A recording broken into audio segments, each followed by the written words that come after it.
The Lagos State High Court has sitting in convicted, Tafawa suspended the has, Chicago certificate story. It's never going away, is it? Stories for the day. You hear diverse voices and opinions. Husband was a magician, and she was meeting campaign with her husband, knowing that. You should not put happy because there is nothing to happy about. Yeah, it's quite pathetic the way the country is going. We distinguish each story accurately with analysis. It's Hard Facts with Maryann Okon on 99.3 Nigeria Info.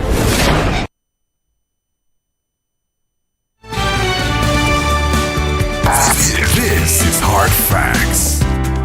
99.3 Nigeria Info. We're broadcasting live from our audio-visual studios right here in Itimi Crescent, Victoria Island, Lagos. This is Hard Fact. And I'm Maryann Okon. 7 minutes gone past the 5 o'clock hour. Let's talk about our oil-rich states. And what exactly is happening with all the monies that go into those states and why these states are still having to deal with abandoned projects, poverty, and underdevelopment. I mean, I could reel out all kinds of figures. And I did tell you that I was going to have a guest to join me on the 5 o'clock hour to have this conversation. But first, let's talk facts.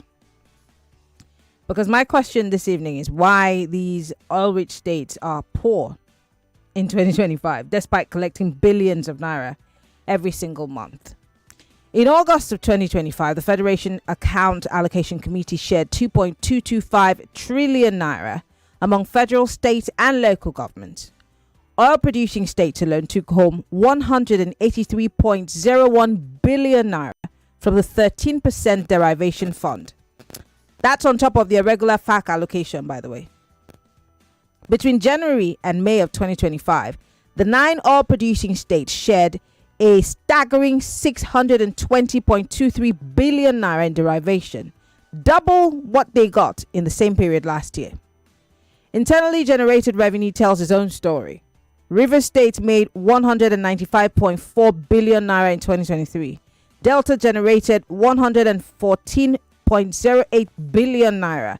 Akwa Ibom, despite huge oil earnings, made just 43.18 billion naira. And yet, travel through these states and you see a different picture. Poverty, joblessness, bad roads, empty schools, hospitals with no drugs, and projects left to rot. Civil society monitoring from budget tracker to local reporters shows dozens of abandoned projects. In Bayelsa, housing schemes and bridges in Yenagoa and Ogbia stand unfinished, forcing locals to cross rivers by canoe. In Delta, community roads, market and health centers are funded but never completed. In Akwa Ibom, highways are reported completed on paper but remain impassable on the ground. Now, give Akwa Ibom some credit. Some good roads are okay, thanks to Akpabio and I think Udom. In rivers, link roads, power projects, even light rail still have stalled despite the billions that have been put into it. Every single month, governors collect derivation money, yet there is no public verifiable record on which these projects were actually finished with those funds. So why are governors not held accountable? Because most of their revenue comes from FAC, not from you and me. So they don't feel the pressure to deliver. Because state assemblies are often rubber stamps and not watchdogs. I mean, I could go on and on and on. But that's the conversation I want to have with my guest today. Well, he's also from an oil-producing state, so let's go there. Aniekan Joseph joins me live right now, ladies and gentlemen, on Hard Facts. Aniekan, it's so good to have you join us. I know that this is a conversation that excites you, and it's something that we should, sink our teeth into. So welcome to the show. Thank you for joining us on Hard Facts.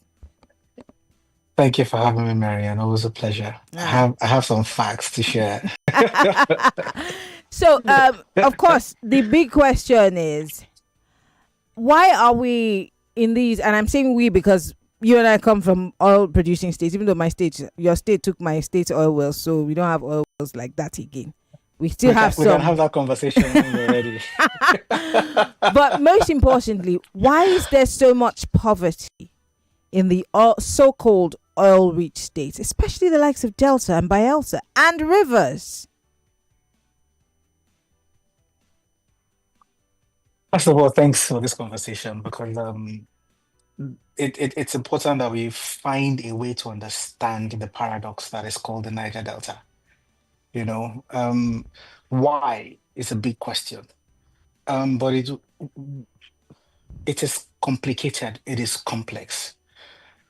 The Niger Delta for centuries, from the late 50s, was considered the golden goose that lays the golden egg, and we use that word for decades to describe the negligence. And because we run an extractive state and a federation where the center owns rights or owns the right to raw materials, it is in the center's interest to paper through the cracks and get maximum benefit for the resource that is called national. We had assumed, for instance, that because the Niger Delta didn't have the opportunity to take care of itself and take a percentage of what it's considered its natural resource and deploy it to its development, that had led to the lack of development in the Niger Delta. Well, after 25 years of the NDDC, we can put that to rest, because we know that if you're faithful in little, you'll be faithful in much, from a very strong principle. Why was the NDDC set up? Because it is in that we can say, or potentially, hopefully, answer the question, why does it appear that nothing is happening? The NDDC was not set up as a tool for development. In terms of the spirit. Sorry, what does that mean? Because in the name of the NDDC, it's the Niger Delta Development Commission. In other words, its number one mandate should be the development of the Niger Delta. That's the letter, Maryann. That's the letter of the NDDC, not the spirit of the NDDC. The NDDC in spirit was set up so that certain people will shut up and so that the business can continue as usual. It was a tool to appease, not a strategy to develop. And I'm very happy to say that this is something that I have observed, and this position we have to carefully examine. If someone is consistently telling you, oh, I'm suffering because you've not given me this, I'm suffering because you've not given me this, I'm suffering, and you know that you actually take from there, the least you can do is to say, okay, take and shut up. I honestly, in my assessment, imagine that the NDDC was an opportunity for the then government to take the monkey of the Niger Delta off their back. And I think there are two things to consider here. If governments were designed to lead to development, and you are staring underdevelopment in the eye, it is now not my fault anymore, because I have given you what you had indicated that you needed. But that's the federal government, obviously, in terms of, okay, let's agree to disagree on this particular one, that it's tokenism, for want of a better way to describe it. But then we have derivation payments doubling in 1 year. And why are we seeing that doubling in state government projects, roads, jobs, hospital, in these oil producing states? Federal government has its problem and the NDDC does have its problem. But what are the governors doing? Because these guys have a way of flying under the radar. What are the governors doing, Maryann? I think if the typical politician does not understand development, we assume, for instance, that if I build 5,000 kilometers of road that cuts across 7 local government areas, that we have brought development to the people. If I build 4,000 housing units, we say, wow, they are bringing development to the people. So it begs the question, how do we define development? And this is what I honestly think, Maryann, that if, for instance, people can access care at a local level, so that in that local area, there are community health extension workers, there are doctors, there are nurses, there are lab scientists, right? And in that same environment, there are primary care centers that can deliver basic care. That system, that ecosystem where people can access care also happens to be that they are relatively safe because there is a way that criminal justice is administered. And there is basic sanitation and water supply. You can say that in this small community, there's water supply, there's healthcare, there's security. You put a primary school there, the administration is providing basic service. And in the case of an emergency, there's a fire service around to help communities cope with emergency. You would have created a microcosm of a functioning society, isn't it?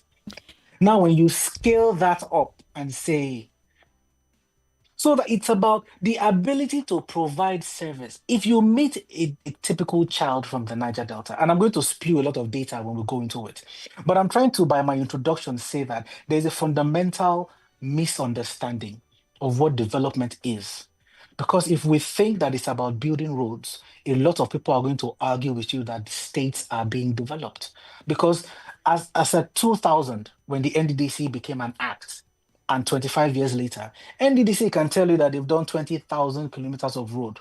And it's a fact.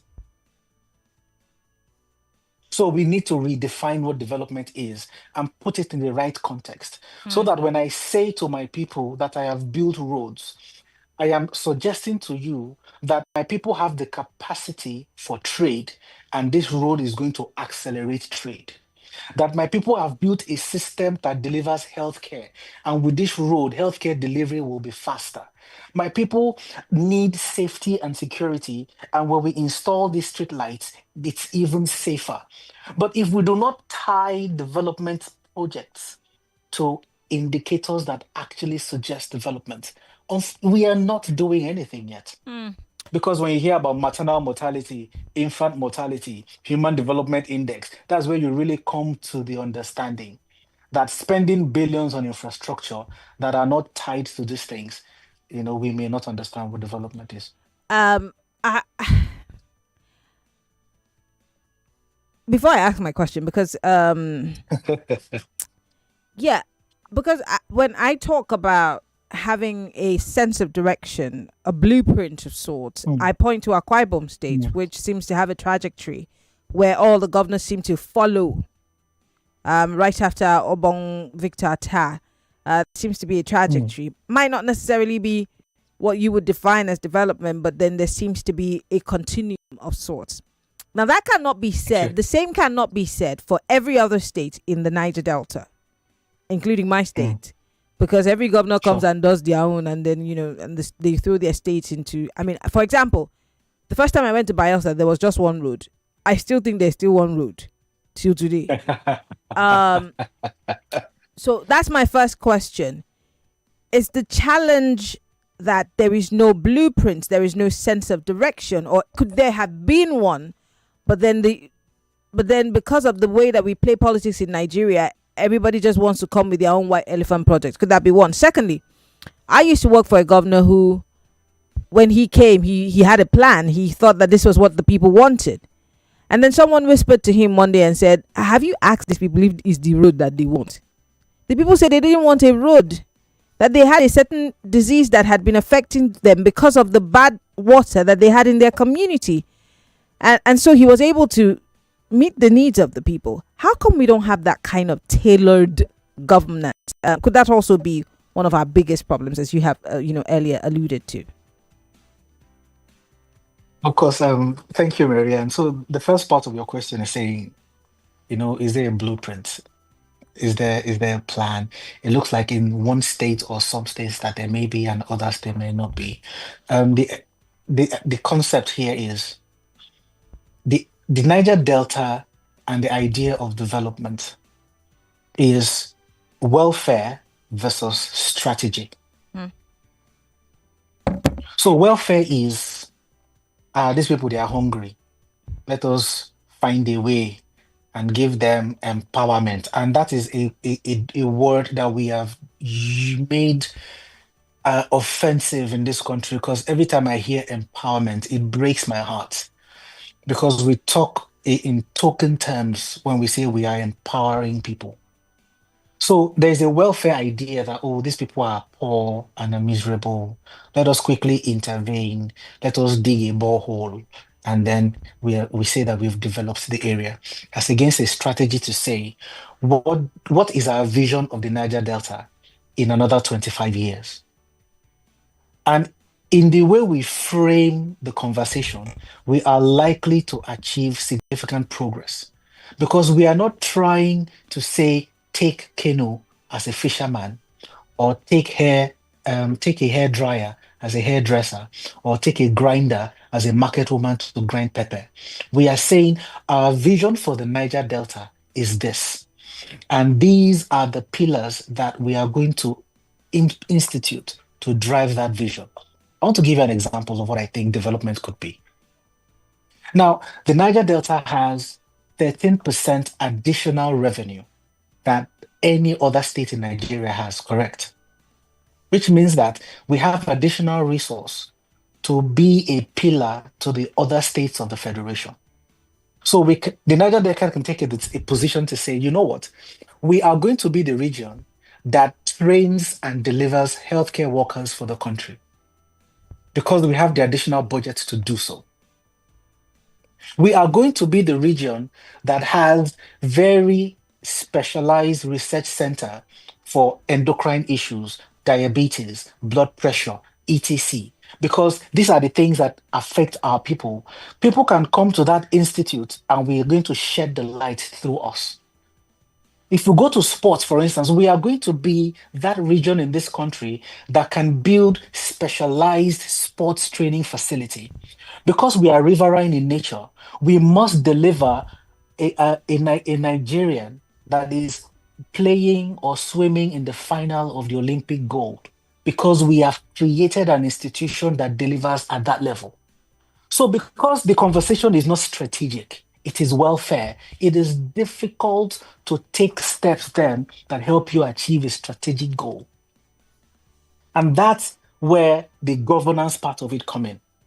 If a governor comes and says, oh, we empowered 700 people with 200,000 naira each, this guy is going to go home thinking, wow, we have really developed our people, isn't it? But the conversation must change to say that we are going to have the best teacher training institute, so that the teachers that we produce in that institute will guarantee that the South or the Niger Delta develops the best teachers. Other state governors are running to you to say, help us. We are sending our children to you. We want you because you have the best resource, because you have this advantage of resource. So because governance is not strategic, it's on a welfare scale, it is difficult to measure results in the long run. Another point I want to quickly make. I want to go on a break. Yeah, I want to go on a break because I want to come back and ask you a question. When you say that, government is not strategic, how did we get here? Tinker on it. We'll be right back, Lagos. We're talking about oil-rich states and why they're still poor. Stay with us. We'll be right back. You are listening to your number one station for talk. 99.3 Nigeria Info. 99.3 Nigeria Info. Let's talk. Happy birthday, Ogami! Now, wow. Oga, 73 years don't they show for your eyes, oh. You see they look your phone with ordinary eyes and it still they sharp, all they shine on top. My pikin, sense don't be so. Now Vision is eye supplement. Now I dey drink every day. Vision is eye supplement. Bang, sharp eyes not be by age. Vision is eye supplement is made from natural ingredients and contains essential vitamins plus omega-3. Vision is eye supplement is a product of Vitabiotics UK. Vision is, let your eyes speak. Here you go, dear. Mom, you didn't add milk. No need to. Taste it and see why. Wow, but how? Is it milky? Yes. Is it creamy? Yes. That's Milo 3-in-1 milky and creamy for you. It's so milky. I don't need to add more milk. I love it, Mommy. Give your kids Milo 3-in-1, milky and creamy. It's truly milky. It contains calcium to help your champ win every day. Milo, energy to go further. Milo! On September 24th, 2025, the highly anticipated second edition of EcoBank Design and Build begins. The excitement is palpable as players in the Nigerian build and design space look forward to an amazing variety of Nigerian creativity in design, building, and construction. The theme this year is how we build, how we live, and that aptly captures the expectations of the many discerning visitors. Attendance, by the way, is free. EcoBank Design and Build 2025 is intentionally curated to showcase the very best people, ideas, and innovations that inspire us to rethink how we live and build. A major highlight is the daily knowledge sharing sessions with leading voices in architecture, interiors, and urban planning. Not to forget the immersive kitchen installations and cooking experiences. Venue is the well-appointed EcoBank Pan-African Center right by the lagoon at Ozumba Mbadiwe Street, Victoria Island, Lagos. Time is 10 a.m. to 6 p.m. daily from September 24th to September 28th, 2025. Attendance is free. See you there. EcoBank, the Pan-African Bank. Osalobua. Baba, make you help me, oh. Make I dey shine my eyes. Make my enemies no see me, oh. Even when I dey sleep, make I no lose guard, oh. Baba, in short, choose dey hear me stay alert. As Airtel, they alert me anytime Yahoo people send spam message to take scam me, oh. At Airtel, we have taken proactive steps to keep you safe from every spam activity with Airtel News Spam Alert service. Powered by AI, it scans text in real time with no app or setup needed. Airtel, a reason to imagine. Books, uniform, school fees. Hey, mattress. Mommy, please, I want the one I slept on at Auntie Regina's house, Muka. Say no more. Don't leave sleep out of the back-to-school checklist. Doctors say quality sleep aids better learning. Choose Muka students' mattresses today. Sleep better, live better, Muka. Muka, adding comfort to life since 1959. All right, class, settle down. Today, let's talk about how you started your day. We got dressed and had pancakes with John Vance 3-in-1 chocolate for breakfast. My mom makes John Vance 3-in-1 chocolate for us too. My mom calls it instant goodness. My sister and I always put it inside our pap. It's so yummy. John Vance 3-in-1 chocolate is a chocolate drink made of rich cocoa, milk, and sugar. Available nationwide in stores. John Vance 3-in-1 chocolate. Enjoy instant goodness. My ions, please, can't get enough. My ions, please, give it to me now. It gon' rehydrate you, yeah. Replenish your ions with Pocari Sweat. Rehydrate you faster, easily observe. Pocari Sweat, give me some more. Pocari Sweat. In the cooking game, you need a winning game plan. I'm not just talking about your fresh ingredients, utensils, or cooking skills. I'm talking about your choice of seasoning. My game plan is incomplete without Maggi chicken flavor. Made with a flavorful formation of onions, celery, turmeric, it's my game changer. Elevate the taste of your everyday dishes with delicious, rich chicken flavor. Oh yeah, let's go. New Maggi chicken flavor, my game changer. It's amazing how your child grows up before your eyes. Enable their thriving development and the care they need with the new NanKid 4 with HMOs to support your child's development, probiotics to help your child's digestion and development, and high-quality proteins to support age-appropriate growth. And all of these work together to support your child's development and growth today and tomorrow. NanKid 4. Nourish your child's potential. As a mom and a dentist, I know the importance of strong teeth, beautiful white smile, and fresh breath. They give you the confidence to eat the right foods without worry, speak confidently in public, and making friends is easier when you know you have fresh breath. I give my family confidence with Pepsodent's Triple Protection 1-2-3. It's 3 toothpaste in 1 to protect their teeth from holes, give them white teeth, and fresh breath. The confidence of 3 toothpaste in 1. Pepsodent's Triple Protection 1-2-3. Little buddy, Big moves. Little brain. Big learning.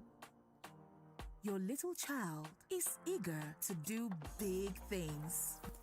Every sachet of Cerelac Junior comes with the nutrition they need: natural grains, protein, and iron to support their physical growth, learning, and development. So you can fully enjoy your little one's big moments of growth. Ideas that take off without wings. Insights that ripple beyond the shore.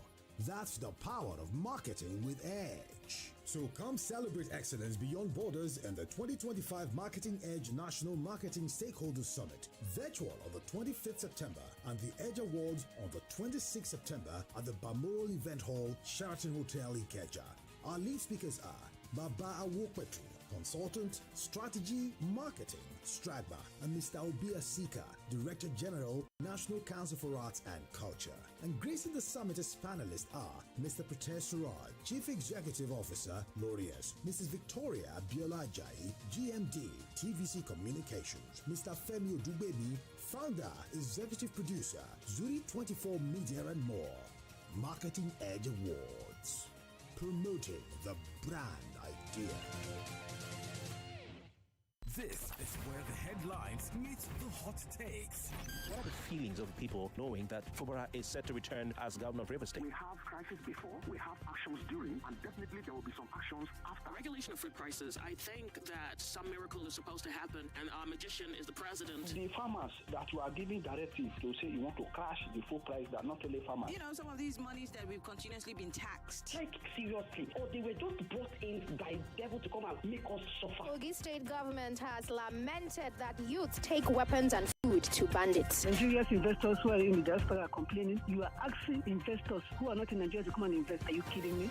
Stay with us on 99.3 Nigeria Info. Let's talk.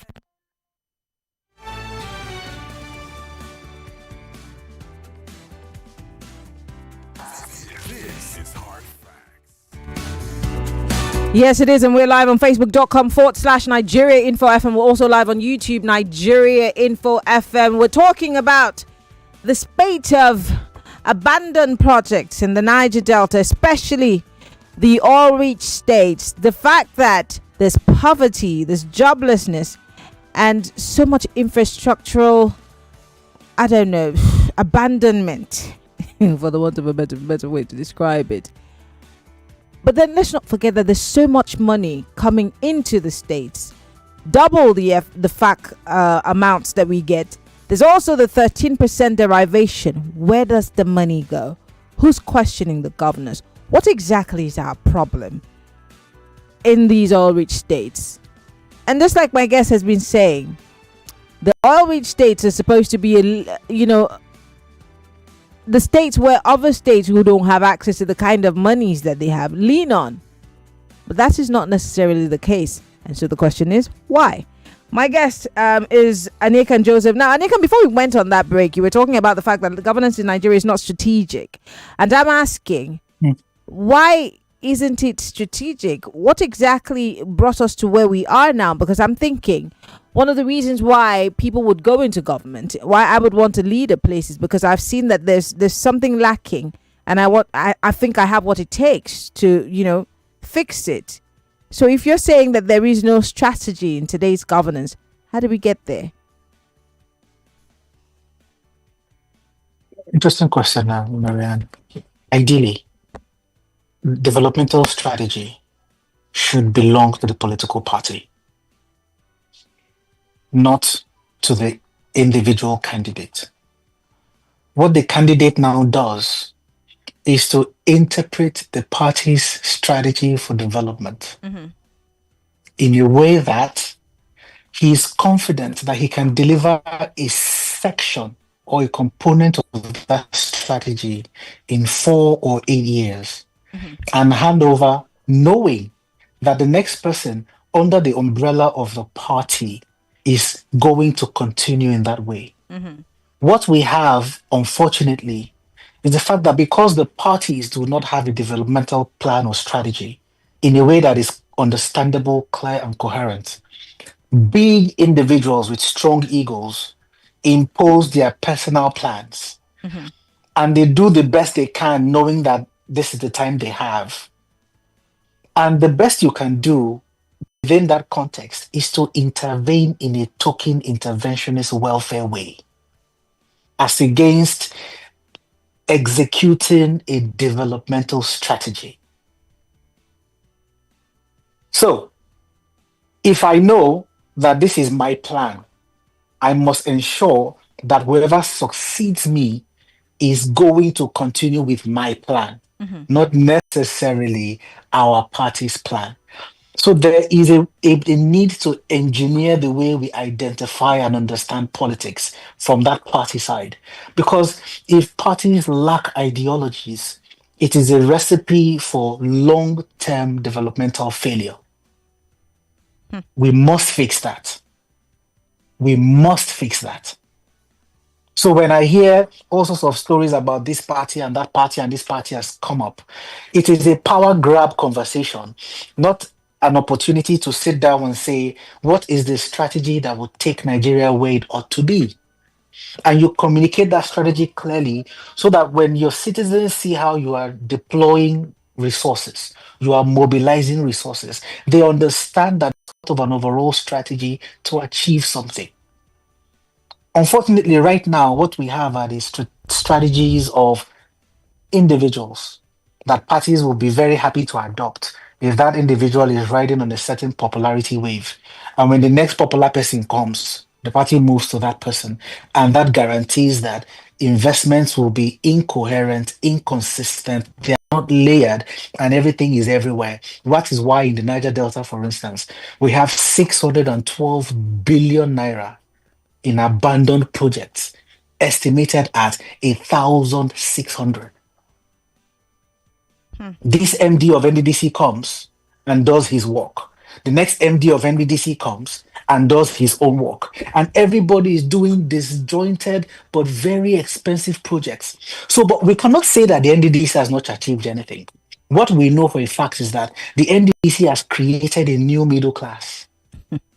Because if you work for the NDDC, man, you're earning good. You're a contractor for the NDDC, you are earning good. You know, if someone could analyze the margins for NDDC contracts, maybe the contractor will get the least margin, but everybody in between that contract value chain is going home happy. And that excess liquidity creates a pseudo economy within the Niger Delta. So we find people building hotels, people building lounges, building, filling stations, things that are not necessarily industrial, but are petty trading and microeconomy in nature. So you can say that the NDDC has created a middle class, but has not been able to deliver coherent strategy in terms of development and to develop a sector.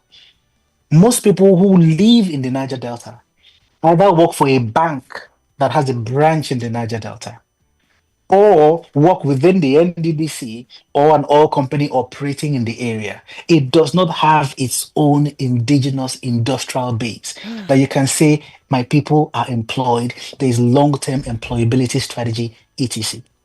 Let me skip the line, and because of time, I'm just going to go to accountability. Let's talk accountability quickly, because it looks like everybody just comes with their own plan and do whatever they like, and then tell us the stories that they think we want to hear. State assemblies rarely investigate. We have state assemblies. So we're not talking about the Senate and the House of National House of Representatives.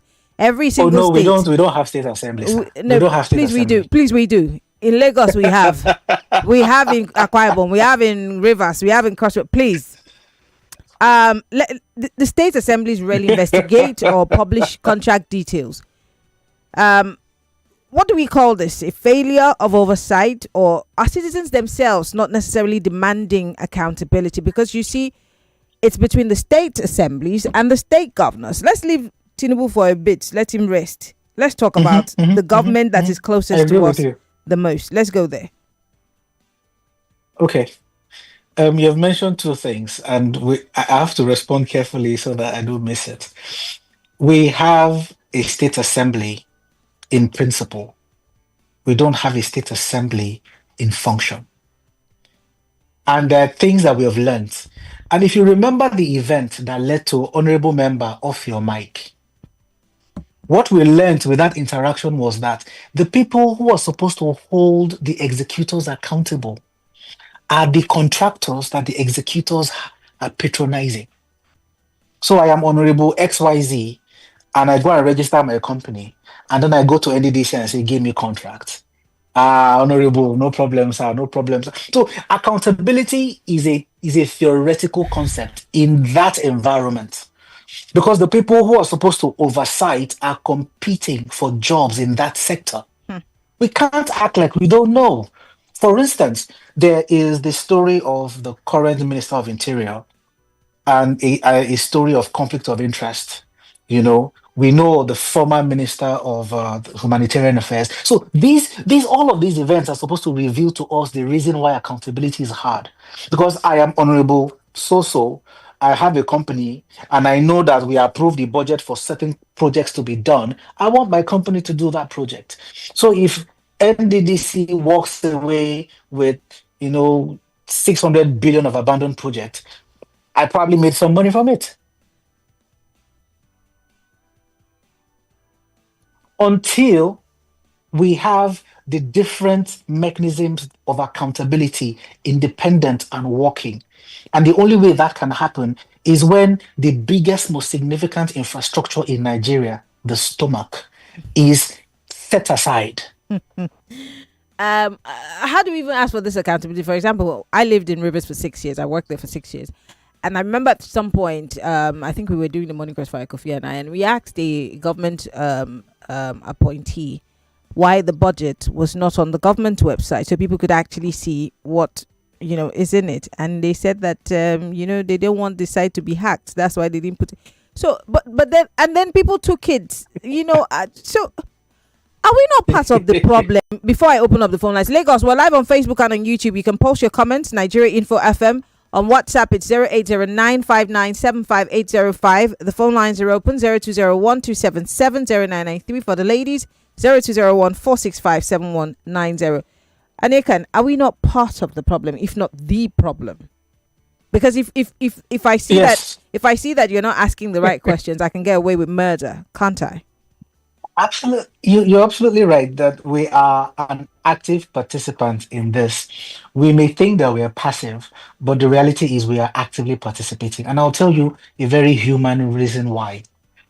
Every needy person is happy when they have someone that has access, because that access is the currency of hope.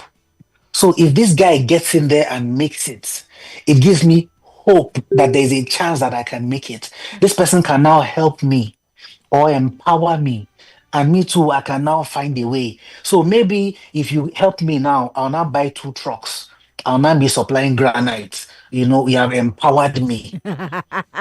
And it is that tokenism, it is that welfare approach to it, that we do not see that there is a strategic development plan that if we allow play out, we are going to benefit.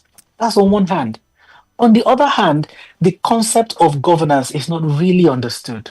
I'm telling you, if you put the mic in people's faces, do a random sampling across all the 774 local government areas in this country, it will break your heart, people's understanding of development. That's a conversation for another day. Mindset.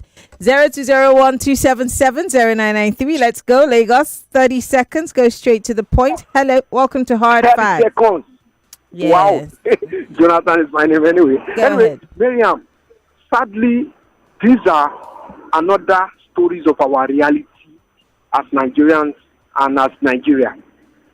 I want to take an example of this. Even those that are pronouncing projects. You remember that Lagos State Governor pronounced 1,500 billion food, blah, blah, blah. If you remember, some months ago.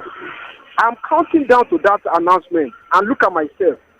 I've not seen how that project of 500 billion is reflecting on me right now. I stand to be corrected. Maryann, I think you can tell me. Thank you very much, Jonathan. Your 30 seconds is over. We're going to try as much as possible to take as many calls, so keep them coming. Hello, welcome to Hard Facts. Hello, Maryann. Good evening. Good evening. Okay, this is Joy. Go ahead. Yes, for me, the NDDC stuff, whatever that's happening, in Niger Delta that people are not enjoying the dividend of a rich oil state, I blame the followers solely. All of them that keep on clapping when they come out to say rubbish, they be clapping for them and all that. This is what they get. So I don't even blame anybody. Human beings are out is there to look for opportunity to, take something away from anybody. So if you don't challenge me, of course, I'll keep doing it. All right. All right. Thank you very much. I'm letting you go because of time. 30 seconds. Let's check our time. Hello. Yeah, good evening, Miriam. Our guest, well done. Yeah. My state is the worst. Delta State is the worst. NDDC, a senator, got 13 contracts. The next thing is to marry wives here and there, building mansions here and there. If Aniekan left office, EFCC told us, we're investigating him from 1.2 trillion. Did you hear anything again? Go to Agbobiaroko, no road. Uzoro to Gwashi, no road. Where are the people from your state that are pursuing the EFCC, petitioning them to follow up on the case? No, you guys just heard the EFCC come up with something, and then you're hoping that the EFCC would come up with, a prosecution of sorts. No, like our guest said, they are running this thing like a cause. When you get there, Ibori don't do it. But who's letting them? Who's letting them? I need to let you go so I can take other calls. Who's letting them? Hello, welcome to Hard Facts. Hello, good evening, Mary Ann. Yes. Who's on the line? Go ahead, please. Mary Ann, please help me ask your question. All these abandoned properties, if you go to Bayelsa State, when I went there was one gigantic building. It's been there, whether it's Ring Road or what, so it's been there. I said, who has this land, this house? They said abandoned property. Mary Ann. Not one, not. If you see it these people are very heartless. They don't like Nigerians at all. They are not there for anybody. They will just mention gigantic projects so that they will see big money carry. At the end of the day, they will abandon it. Let us see that Calabar Road. Let us see what is going to be the end. All right. Thank you very much for calling. Hello. Welcome to Hard Facts. Good evening. Yeah. My challenge is, whenever we talk about this politician, we ask us that who elect them? That are we not the one that elect them? The ones we are going to elect, the next one that we are going to elect, how do we know what is in their mind? These ones that are there now, they promise something good now, and they are messing up. Thank you very much for calling. But then nobody's questioning them. And even if you question them, we question once and then we rest. They bank on the fact that we would just be passive. So, of course, they come out to play. Hello. Good evening, Princess Maryann Okon. Good night. Okay. This is Pastor Ladipo. Mm-hmm. My own area is even worse. I'm from Ondo State, Elijah precisely. If you come to Riverine and you see NDDC abandoned project, you'll be shedding tears for our people. So my take is this. We are questioning, like your guy said, once they set for anybody, they see everybody as an asset.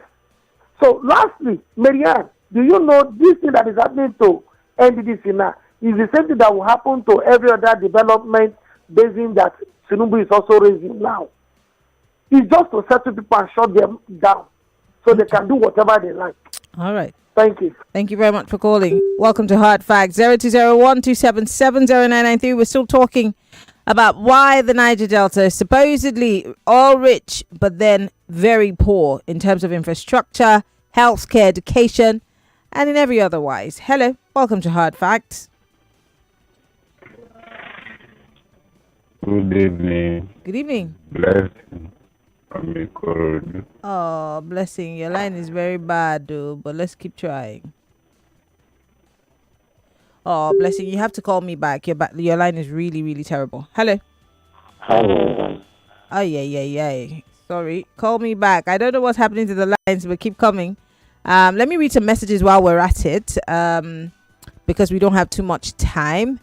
Ayodele here says, NDDC is just a way to keep the boys quiet, Maryann. Let's continue to enjoy our lives. Ayo, thank you. This one says, good afternoon, Maryann. Lagos State, please, we're not talking about Lagos State right now.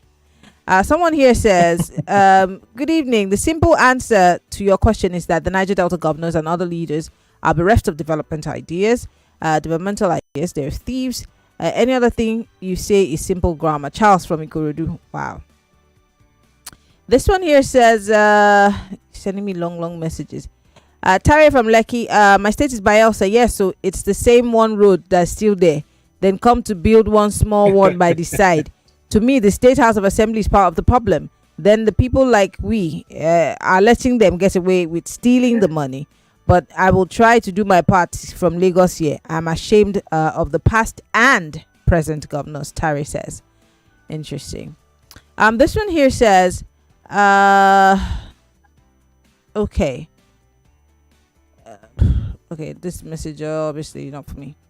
Okay, let me come back to the phone lines quickly and then I'll come back to you, Aniekan, as we wrap things up. Hello, welcome to Hard Facts. Yeah, Maryann. Yes. Good evening. Good evening. Don't put your heart today. You have picked my call. Quickly, here, your guest, yeah, they have spoken well.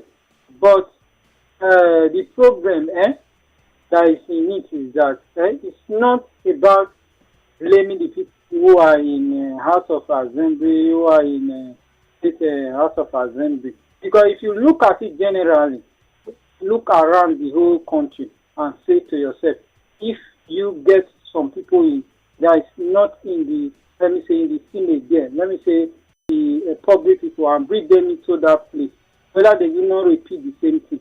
Okay. Look at how all right. I have to let you go because of time. 30 seconds, please keep that in mind. So if we were to bring angels, they'd still do the same thing. So are we cursed? Is that what you're trying to say? I want to take one last call, one quick call, and then I'll wrap things up. If I can, fastest fingers, and then we will go. Aniekan, from all of the things that they've said, time is really running. I don't have time anymore.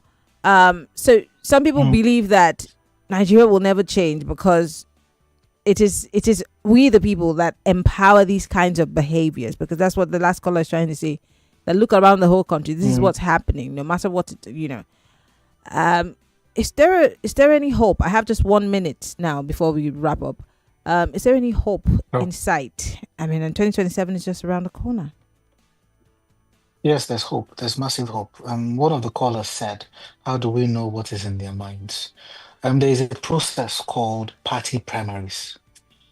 You know, if we do not hijack the idea that people can come and tell you what they want to do, what they have in mind for you, you can know whose idea is better, and you can decide for yourself that you prefer this person.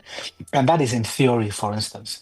Number two, the democracy is a system that assumes that everybody is a thief.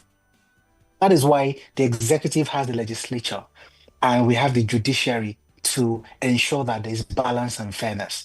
But the idea that we're looking for saints to come and do good things until the systems work, we can't get that.